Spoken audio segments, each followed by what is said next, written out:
ఒరే ఈ రోజు ఉగాది కదా, అమ్మ ఉగాది పచ్చడి చేసిందా లేదా అడుగుదాం పద. పిల్లలు ఇలా రండి. ఈ రోజు ఉగాది కదా, ఈ సంవత్సరం అంతా మంచి జరగాలని దేవుడికి దండం పెట్టుకొని వారి పచ్చడి తీసుకుంటాం. ఉగాది పచ్చడి చాలా బాగుందమ్మా. ఉగాది పచ్చడి ఎందుకు తీపిగా పులుపుగా కారంగా ఉంటుంది? ఉగాది పచ్చడి అంటే షడ్రుచుల సమ్మోహనం. అమ్మా షడ్రుచులు అంటే ఏమిటి? షడ్రుచులు అంటే 6 రుచులు: తీపి, పులుపు, వగరు, చేదు, ఉప్పు, కారం. అమ్మా ఇవన్నీ పచ్చడిలో ఎందుకు వేస్తారు? తీపి సంతోషానికి, చేదు దుఃఖానికి, వగరు ఆశ్చర్యానికి, కారం కోపానికి, ఉప్పు రుచికి, పులుపు పరిస్థితులకు అనుకూలంగా మెదడానికి సంకేతం. ఇవన్నీ కలిస్తే జీవితం అని తెలపడానికి మనం ఉగాది పచ్చడి తయారు చేసుకుంటాము. ఆహా అర్థమైందమ్మా. శాస్త్రి గారిని రమ్మని కబురు పెట్టాను, ఇంకా రాలేదేంటి? నానా ప్రస్తుతం శాస్త్రి గారితో అవసరం ఏమిటి? పంచాంగ శ్రవణం కోసం ఈ సంవత్సరం అంతా ఎలా ఉంటుందో తెలుసుకోవడానికి పంచాంగ శ్రవణం. సరే నాన్న. ఇప్పటికీ ఇంకా చాలా ఇళ్లలో కూడా పంచాంగం పూజలు కూడా చేయాలి.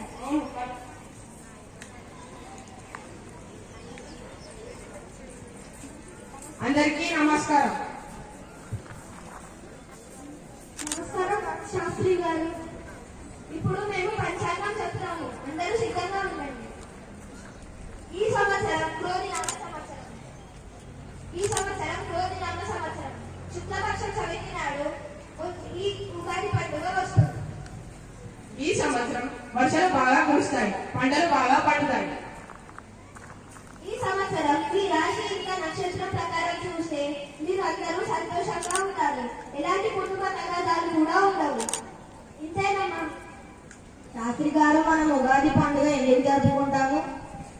చాలా మంచి ప్రశ్న అడిగారు ఆయన. ఉగాది ప్రత్యేకత: తెలుగు వారి మొదటి పండుగ ఉగాది. ఉగాదిని తెలుగు సంవత్సరాది అని కూడా అంటారు. ఉ అంటే నక్షత్రం, గా అంటే గమనం. నక్షత్ర గమనాన్ని లెక్కించే రోజును ఉగాదిగా జరుపుకుంటారు. ఉగాది అనే పదం యుగాది అనే పదం నుంచి వచ్చింది, అనగా సంవత్సరంలో మొదటి రోజు. చైత్ర శుద్ధ పాడ్యమి రోజున జరుపుకోబడుతుంది. నూతన ఉత్సాహాలకు నాంది మన తెలుగు వారి ఉగాది. ఉగాది పండుగను ముఖ్యంగా తెలంగాణ, ఆంధ్రప్రదేశ్, కర్ణాటక, మహారాష్ట్రలో విశేషంగా జరుపుకుంటారు. వేదాలను హరించిన సోమకుని మత్స్యావతారి అయిన విష్ణువు వేదాలను బ్రహ్మకు అప్పగించిన శుభతరుణ పురస్కరంగా విష్ణువు అందించినందుకు ఉగాది ఆచరణలోకి వచ్చాయి పురాణ ప్రతీతి. చైత్ర శుక్ల పాడ్యమి నాడు విశాల విశ్వాన్ని బ్రహ్మ సృష్టించాడు కనుక సృష్టి ఆరంభించిన సంకేతంగా ఉగాది జరుపుకోబడుతుందని కూడా చెప్పబడింది. ఏది ఏమైనా జనప్రాయమైన జగత్తులో చైతన్యాన్ని రగల్కొల్పి మానవాళిలో నూతన ఆశయాలను అంకురింపజేసే ప్రతి పండుగ ఈ శుభదినం ఉగాది. ఉగాది రోజున కొత్త పనులు ప్రారంభించడం పరిపాటి. ఉగాది పచ్చడితో దినచర్య ప్రారంభిస్తారు. షడ్రుచుల సమ్మేళనం: తీపి, పులుపు, ఉప్పు, కారం, చేదు, వగరు అని 6 రుచులు కలిసిన ఉగాది పచ్చడ తెలుగు వారికి ప్రత్యేకం. సంవత్సరం పొడవునా ఎవరైనా మంచి చెడులను, కష్ట సుఖాలను సంయమనంతో స్వీకరించాలన్న సందేశాన్ని ఉగాది పచ్చడ మనకు తెలియజేస్తుంది. ఉగాది రోజున పెద్దలు పంచాంగ శ్రవణాన్ని వినడానికి శ్రద్ధ చూపిస్తారు. అంతే పిల్లలు. ఇంకేమైనా ప్రశ్నలు ఉన్నాయా? శాస్త్రి గారు, మనం ఉగాది ఎలా జరుపుకుంటామో కొంచెం వివరిస్తారా? చెప్పాలనుకుంటున్నాను. ఈరోజు మనం ప్రతి పని ఏడాది మొత్తం ప్రభావం చూపిస్తాను పెద్దలు చెప్తూ ఉంటారు. అది ఒక పాతకాలం నమ్మకం. ధన్యవాదాలు.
Very good morning, dear all.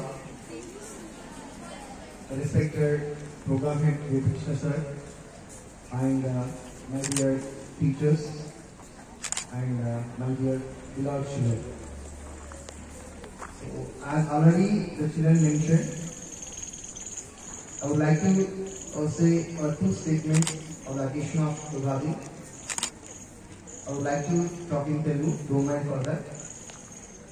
మన పిల్లలు చెప్పిన విధంగా ఉగాది అందరం ఇలా పిలవడానికి అలవాటు పడ్డాం ఉగాది అని, కానీ దీన్ని యుగాది అంటారు. యుగము ప్లస్ ఆది. శ్రీ చెప్పినట్టుగా నక్షత్రాల ఆగమనం మొదలయ్యేటువంటి ఆది పర్వం మనకు ప్రతి ఒక్క 60 సంవత్సరాలకు ఒకసారి ప్రారంభమవుతుంది. మనందరం నూతన సంవత్సరం అంటే న్యూ ఇయర్ జనవరి 1 లేదా డిసెంబర్ 31 రోజు రాత్రి కేకులు కట్ చేసుకొని పార్టీలు చేసుకొని ఆ కల్చర్కి అలవాటు పడి ఉన్నాం. మన పద్ధతి ప్రకారంగా, మన సంస్కృతి పరంగా మన యొక్క నూతన సంవత్సరం అనేది ఈ రోజు నుంచి మొదలవుతుంది. షడ్రుచులు కలిగినటువంటి ఉగాది పచ్చడిని సేవిస్తూ మన జీవితం అనేది ఎప్పటికీ ఆనందదాయకంగా దుఃఖంగా ఉండదు. ప్రతి ఒక్క రుచి ఉన్నట్టుగానే ఒడిదుడుకులు లైఫ్లో ఉంటాయి. మన జీవితంలో హెచ్చుతగ్గులు, ఒడిదుడుకులు, గెలుపుకోవటంలు అన్ని కలగలిసిన జీవితమే మానవ జీవితం. ఒకసారి గెలుపు వచ్చిందని పొంగకూడదు, ఒకసారి కింద పడ్డామని చెప్పేసి బాధపడకూడదు. ప్రతి మనిషికి ప్రతి సెకండ్ జీవితంలో ఏదో ఒక రోజు ఒక ఛాన్స్ వస్తుంది. ఆ ఛాన్స్ యూజ్ చేసుకున్నప్పుడు మనం తప్పకుండా లైఫ్లో ఒక మంచి పొజిషన్కి వస్తాము. అది అందరూ విద్యార్థులు గమనించి ఎలా ఎదగాలి అనేది ఆలోచించాలి తప్పితే ఎదుటి వాళ్ళు ఎలా ఎదుగుతున్నారనే దాని గురించి ఆలోచించకూడదు ఎప్పుడైనా కూడా. ఈ నూతన సంవత్సర ఆరంభం అనేది ప్రతి ఒక్కరిలో క్రమశిక్షణను, సంస్కృతిని, మంచి అలవాట్లను పెంపొందిస్తానని ఆశిస్తూ నాకు ఈ అవకాశం ఇచ్చిన అందరికీ ధన్యవాదాలు. అందరికీ ఉగాది శుభాకాంక్షలు.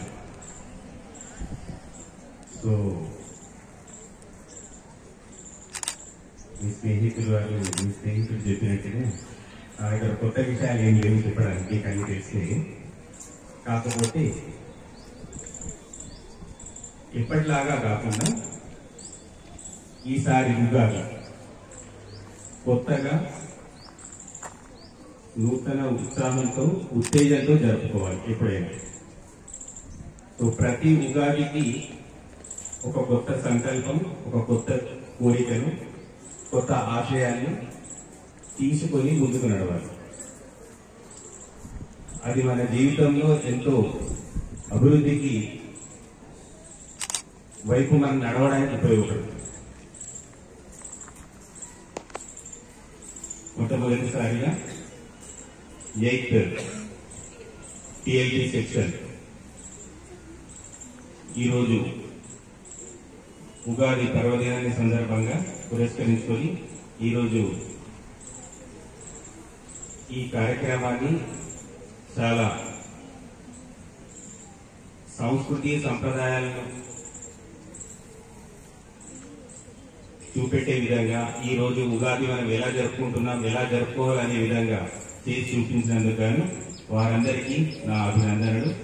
ముఖ్యంగా class teacher Shirisha ma'am and Gousuddin sir, మీ అందరి కరతాల ధ్వనులతో వారికి అభినందనలు చెప్పవచ్చు. సో ఇక్కడ ఒకే విషయం, ప్రతి ఉగాదికి సార్ చెప్పినట్టుగా రాము సార్ అన్నారు ఆల్రెడీ. ఏమన్నారు, మన జీవితంలో అన్ని రకాల రుచులు ఎలాగైతే మనం తీసుకుంటున్నామో, పులుపు, చేదు, వగరు, తీపి, అదేవిధంగా మన జీవితంలో మనం ప్రతి సమస్య, ప్రతి నిమిషం అన్ని రకాల సమస్యలు ఎదుర్కొంటూ ముందుకు పోతాం. అదే జీవితం. ప్రతి ఒక్కరూ ఆనందమయమైన జీవితాన్ని కావాలని కోరుకుంటారు. కోరుకోవడం తప్పులేదు.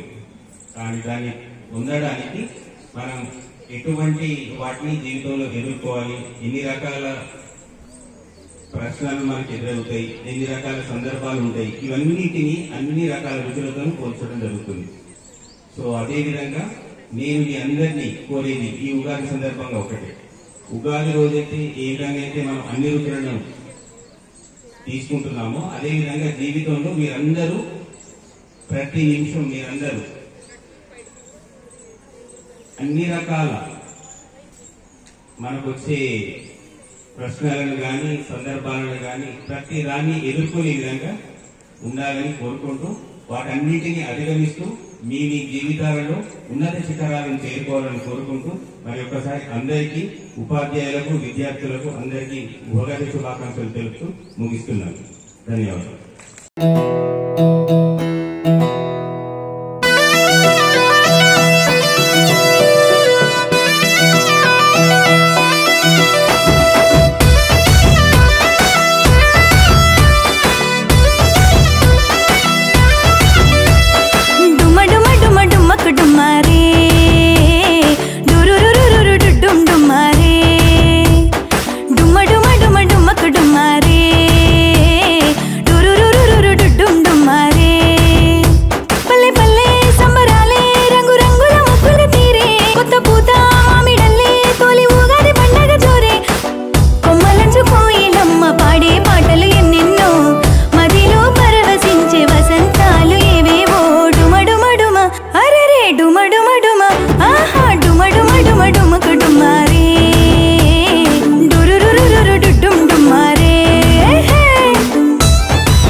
సందడిగా ఆడిపాడే అంత ఉమ్మడిగా పంచభూతాలన్నీ దీవించ